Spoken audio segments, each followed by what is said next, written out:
the country was definitely not part of his plan. My brother is a total sports nut. He lives, breathes, eats, and sleeps football, hockey, and baseball.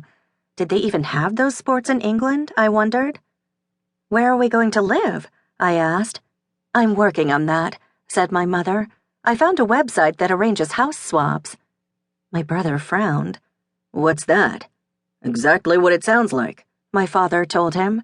You live in someone else's home while they live in yours. You mean other people will be using our stuff? I didn't like the sound of this idea at all. Someone else would be sleeping in my bunk bed and using the roll-top desk that used to be my grandfather's?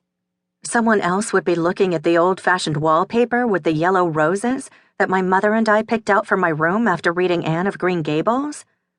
My mother reached over and patted my shoulder. Don't worry, honey, she said. Your dad and I have it all figured out.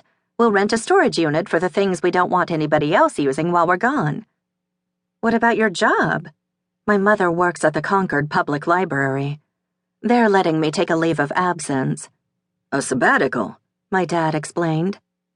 My mother has not just one but 2 master's degrees, one in library science and the other in English literature. Her specialty? Jane Austen. She's a complete Austen nut, which is why my name is Emma and my brother's is Darcy. We're named for a couple of characters in Jane Austen's novels. People have been swapping homes successfully for many years, she continued, swinging into full librarian let-me-give-you-all-the-information mode. It's a very practical and economical arrangement. The service I've been working for has found someone they think would be perfect for us. Who? I muttered. A professor who's coming here on a teaching exchange at Harvard. He and his family had a house lined up in Cambridge, but it fell through at the last minute. He's a history professor, so Concord would be the perfect spot for him, added my father. He wants to learn about the American Revolution from our perspective. He was right about that. Concord, Massachusetts is practically the birthplace of the American Revolution. One of the first major battles of the war was fought here, and just about every inch of our town oozes history. The family's name is Berkeley, my mother told us. Professor Philip Berkeley and his wife Sarah.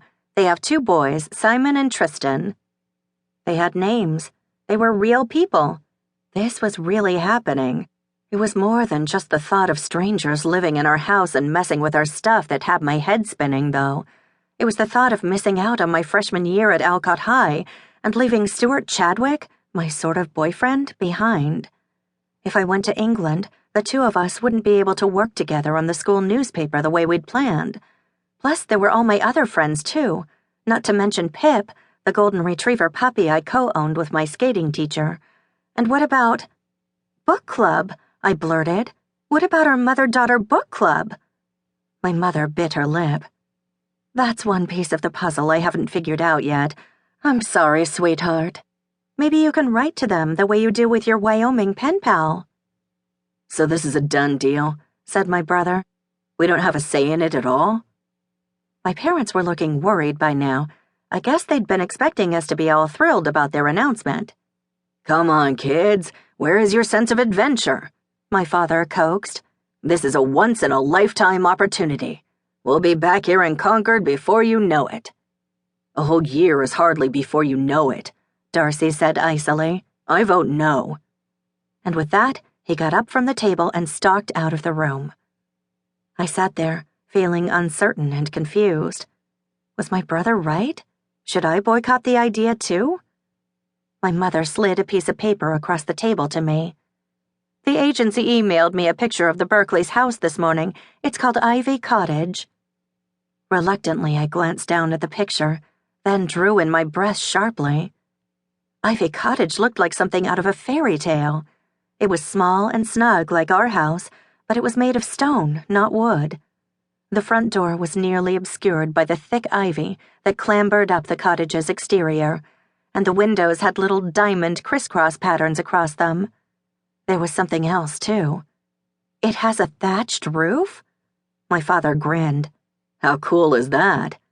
Pretty cool, I thought. Trying not to show my excitement, I asked casually, How old is it? They're not exactly sure, my mother replied. They think it was built sometime during the